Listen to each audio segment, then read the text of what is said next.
The story of Patricia and Allen Prendergast was whispered across the small, foggy town of Blackwood for decades. It was the kind of tale that parents warned their children about when they wandered too far from home after dark, a ghost story interwoven with the cold, hard facts of a crime that had never been solved. Their names became synonymous with tragedy, obsession, and a darkness that seemed to seep into the very soil of Blackwood. It all began in the autumn of 1973, when Patricia and Allen moved into the old Greystone Manor, a sprawling Victorian house on the outskirts of town. The house itself was a relic of another time, its turrets clawed at the sky like skeletal fingers, its windows staring like hollow eyes. For years, it had sat abandoned, a place the locals avoided, but the Prendergasts, newlyweds with a strange air of mystery about them, had decided to call it home. Patricia was breathtakingly beautiful. Her porcelain skin and raven-black hair were like something out of a painting. Allen was quieter, bookish, and seemed almost ordinary next to his enchanting wife. The townsfolk, however, quickly noticed that the couple kept to themselves. They rarely ventured into town, and when they did, Patricia often looked pale and distant, as though she were weighed down by some invisible burden. Allen, always at her side, spoke little but watched everyone with an intensity that made people uneasy. What truly set tongues wagging was the strange activity at the manor. Lights flickering at odd hours, shadows moving behind curtains, and the faint sound of music drifting through the woods at night. Some claimed to hear Patricia singing, her voice soft and haunting, carrying over the stillness of the surrounding forest. Others swore they saw figures in the windows, though no visitors were ever seen entering or leaving the property. It was the disappearance of a young girl, Lucy Mayfair, that brought the first wave of suspicion upon the Prendergasts. Lucy, only 17, had been walking home from her job at the diner when she vanished. Her mother, distraught and desperate, begged the townsfolk to search the woods. They scoured the area for days, their flashlights cutting through the mist, but there was no sign of her. Only one thing stood out, a faint echoing sound of someone humming an old love song coming from the direction of Greystone Manor. Sheriff Tom Wilkes knocked on the Prendergast's door shortly after Lucy's disappearance. Allen greeted him, polite but cold. Patricia, standing just behind her husband, wore a strained smile that didn't reach her eyes. The sheriff asked them a few questions, but there was no evidence to tie them to the girl's disappearance. Still, something about the couple's demeanor, the way Allen's hand rested possessively on Patricia's shoulder, the way she avoided meeting the sheriff's gaze, lingered in Wilkes's mind long after he left. The weeks turned to months, and then to years. Lucy's case went cold, but it was only the beginning. Over the next decade, more people disappeared. Young women mostly, each one vanishing without a trace, their last known location often near the woods surrounding Greystone Manor. By then, the manor had become a place of legend. No one dared venture too close. The rumors grew darker with each disappearance. Some said Patricia was a witch, using the girls in rituals to maintain her youthful beauty.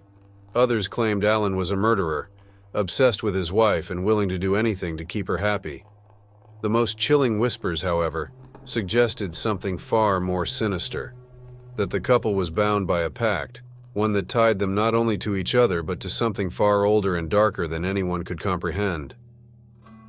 One cold October night, the truth, or something close to it, was finally revealed. A group of teenagers, daring each other to spend the night in the woods near Greystone Manor, claimed they saw Patricia. She was standing by the edge of the forest, her long white dress glowing faintly in the moonlight. She raised a hand, as if beckoning them closer. And though they were frozen with fear, one of them managed to snap a photograph before she disappeared into the shadows.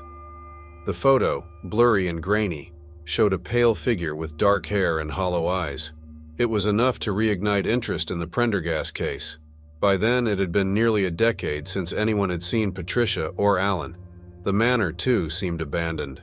Its windows were boarded up, the garden overgrown, and the air around it felt thick with an oppressive silence. Sheriff Wilkes, now an old man, led the investigation into the manor.